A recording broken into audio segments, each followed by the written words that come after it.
परमात्मा कहते हैं, एक सत्संग में बता रहे थे परमात्मा में लौ इस तरह से लगाओ भाइयों बहन बच्चों कि जिस प्रकार परमात्मा बताते हैं, जिस प्रकार परमात्मा एक बहन है जो अपने ससुराल में रहती है तभी उसका याद बना रहता है, पति के पीछे याद करती है, और अपने बेहद में आती है तब भी अपने पति की याद करती है, वो करती रहती है, कहीं भी रहती है, कोई भी काम करती रहती है, फिर भी उसका ध्यान अपने पति पर रहता है।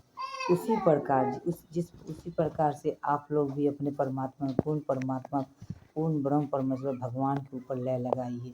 आप चाहे नैहर रहिए, चाहे ससुराल रहिए, चाहे कहीं रहिए, किसी भी जगह पे रहिए, किसी भी हालत में रहिए, परमात्मा को याद कीजिए और लौ लगाइए अपने परमात्मा पे, तब हम लोग को मुक्ति मिलेगी और मोक्ष की प्राप्ति होगी। वरना इस तरह से नहीं, डले ढोने से नहीं होगा।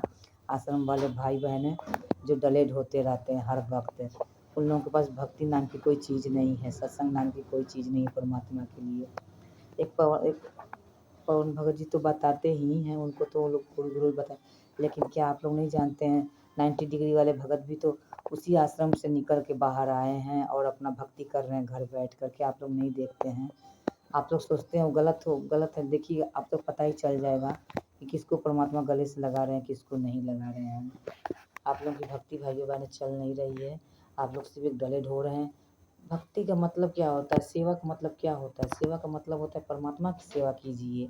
परमात्मा आए हुए हैं, उनकी सेवा ही सेवा तो बहुत हम लोग कर चुके हैं, बहुत करते थे और करते हैं, अभी भी करते हैं, लेकिन समय निकाल कर अपने परमात्मा को पहले पूजिए। पहले अपने परमात्मा को सुबह उठकर चरणामृत पीजिए, नित्य उठ चरणामृत लीजिए। परमात्मा बताते हैं ना, नित्य उठ चरणामृत लीजिए, उसको लीजिए आप लोग सुबह उठ करके, तब मोक्ष की प्राप्ति होगी।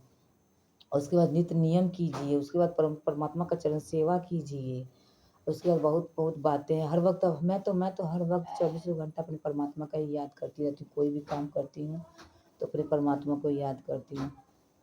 परमात्मा का सत्संग ज्ञान आधार पवन भगत जी ही बता रहे हैं, ज्ञान आधार से तत्व ज्ञान को भेद को निकाल कर, कितना अच्छा लगता है। 8 बजे से 8-9 बजे लाइव आते हैं, मैं तो लाइव नहीं देख पाती हूँ, फिर भी मैं सुबह उठकर परमात्मा का सत्संग सुनती हूँ, उनका भी लाइव देखती हूँ।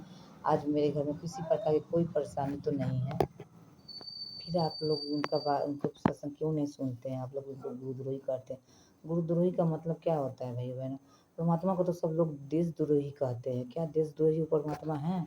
आप लोग भक्ति छोड़ दिए हैं उनको देशद्रोही सुनकर? नहीं, क्योंकि उनके गुण वैसे हैं, परमात्मा के गुण हैं और परमात्मा का ज्ञान समझ में आप लोगों को आया है, तभी तो आप लोग परमात्मा को पकड़े हुए हैं। चाहे कोई कुछ भी कहे, हमारे परमात्मा को देशद्रोही, चाहे उनसे लाभ लेते हैं, आप लोग भक्ति करते हैं, समझते हैं। तो इसी प्रकार पवन भगत जी को माध्यम बनाए, 2 पाठ हो चुका है संगत में, एक साथ संगति, एक आश्रम वाले। तो उस आश्रम वाले में अभी तो मान लीजिए कोई ज्ञान आधार नहीं है, परमात्मा आएंगे तब होगा। परमात्मा कहते हैं टिंडे लेने जाते, वहाँ क्या है? वहाँ कुछ भी नहीं, टिंडे लेने जाते हो तुम लोग। ठीक उसी प्रकार हम लोग अब पर ज्ञान को आधार बनाते हैं, परमात्मा बताते हैं बच्चों उसी प्रकार लय लगाओ। जिस तरह से एक बेटी अपने नैहर रहे चाहे ससुराल में रहे, अपने पति की तरफ ध्यान उसका जाता है हर वक्त, क्या कर रहे हैं क्या नहीं कर, उसी तरह से हम लोगों को भी लय लगाना है अपने परमात्मा पे। छोड़िए पति तो जो है ही पास में, लेकिन उनका तो मान लीजिए हम लोग पास में रहता, क्या पति हम लोग को बचा लेते हैं, जिंदा कर देते हैं, परमात्मा तो गारंटी दे रहे हैं। पति हम लोग के आगे चले जाते हैं तो क्या हम लोग को बचा लेते हैं? चाहे हम लोग आगे चले जाते हैं तो क्या पति बचा लेता है हम लोगों को? नहीं, कभी नहीं। वो भगवान नहीं है, सिर्फ बस कहने के लिए भगवान है, भगवान तो नहीं है। करते हैं हम लोग का साथ, फिर भी परमात्मा साथ देते हैं, तभी तो हम लोगों का धारण पोषण सब कुछ हम लोग करते हैं, अपना पोषण अपना परमात्मा माध्यम बनाते हैं, किसी को भी माध्यम बनाते हैं परमात्मा। उसी तरह से 90 डिग्री वाला भगत भाई का भी आप लोग वीडियो सुनिए, देखिए, वो भी तो निकल के आए हैं। आश्रम में कुछ रखा नहीं है भाइयों ने, आप लोगों के जीवन बर्बाद हो रहा है, एक एक पल आपका जा रहा है, इसलिए हम लोग सोच रहे हैं थोड़ा वीडियो बनाएं।